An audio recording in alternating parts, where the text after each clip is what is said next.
Fala aí, pessoal, sejam muito bem-vindos a mais um vídeo macro da DIN.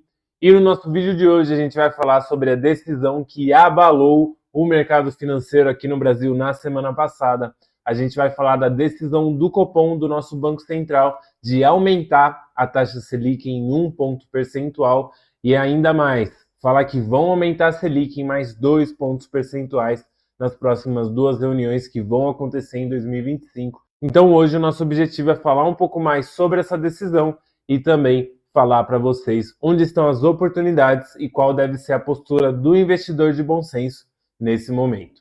Eu sou Rodrigo, economista e analista de investimentos da DIN. Selic vai a 12,25% ao ano e com portas abertas para mais alto. Então, na semana passada, o Banco Central surpreendeu o mercado com uma alta de 1 ponto percentual na taxa Selic. Com isso, a taxa saltou de 11,25% para 12,25% ao ano. E o Banco Central destacou o cenário interno e também o cenário externo como desafiadores, principalmente pela inflação persistente lá nos Estados Unidos e também pelo PIB acima do esperado aqui no Brasil, ampliando as pressões inflacionárias. O Banco Central também sinalizou mais duas altas de 1 ponto percentual para 2025, ou seja, a nossa taxa Selic deve chegar em 14,25% ao ano no primeiro trimestre do ano que vem. Então, para esse ano, o Banco Central projeta uma inflação de 4,9% e para o ano que vem, 4,5%, bem no teto da meta ali, que é 3%.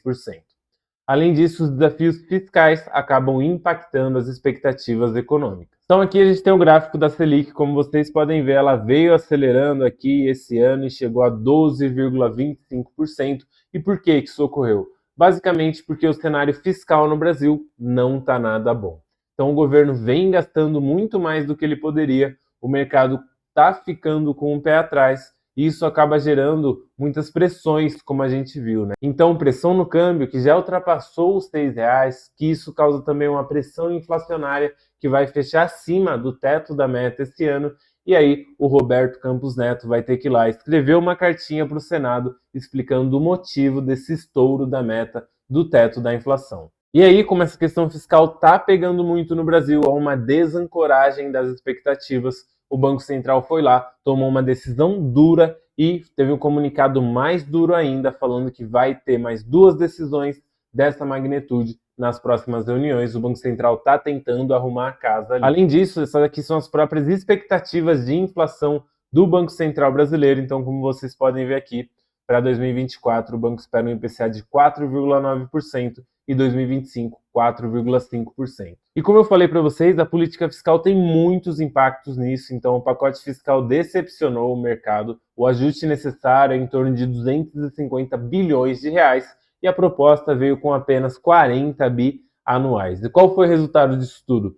Desvalorização do real, alta nos juros futuros e queda na bolsa. E como vocês podem ver aqui nessa manchete, pacote do governo decepciona e gestores esperam piora. Ativos no Brasil vão sofrer e já estão sofrendo. Você que tem fundos imobiliários está sentindo isso na pele. Mas com esse cenário mais caótico, é claro que abrem-se oportunidades. E quais são elas?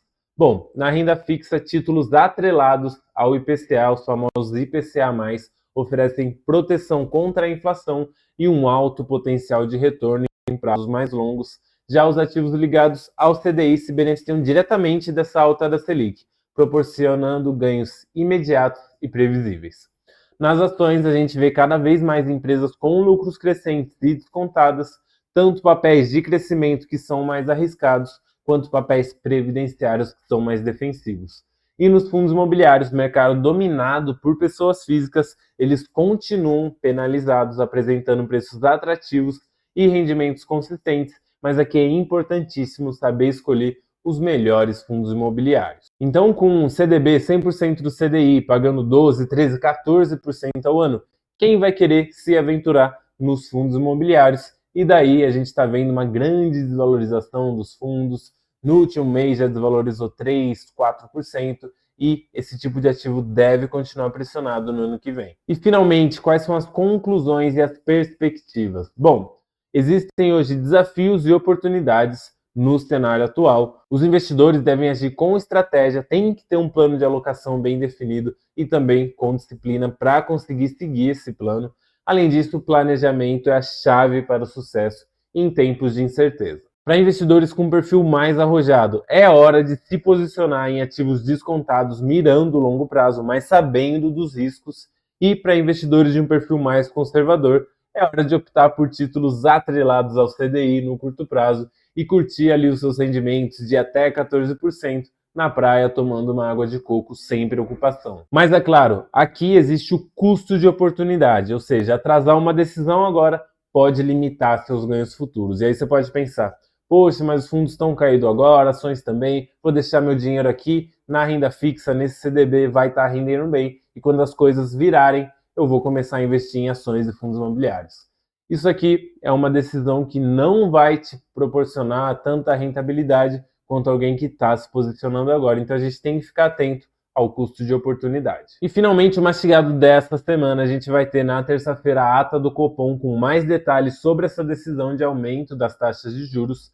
Lá nos Estados Unidos, na quarta-feira, a gente vai ter a decisão de taxas de juros por lá e tudo indica que eles vão fazer um corte de 0,25 pontos percentuais.